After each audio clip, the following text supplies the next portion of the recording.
Touchdown Dubai sina Will Ashley, Dustin Yu at Bianca De Vera na ready nang maghatid ng saya sa Filipino community sa Middle East. Narito ang aking chika. Heading to the Middle East, sina Will Ashley, Dustin Yu at Bianca De Vera. Lumipad ang tatlo para mag-promote doon ng kanilang Metro Manila Film Fest entry na Love You So Bad.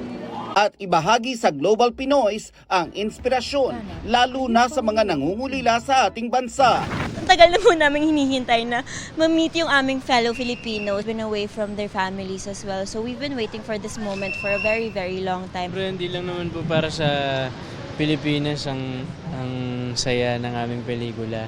And we're very grateful na madadala namin siya sa Dubai.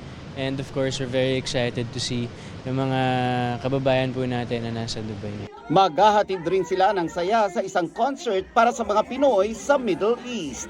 Well, super excited to meet all of you.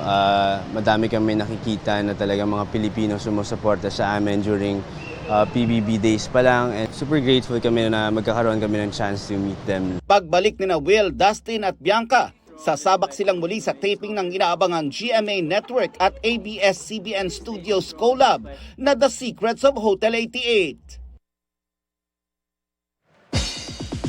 And that's my chika this Saturday night. Ako po si Nelson Canlas. Pia, Ivan? Salamat, Nelson.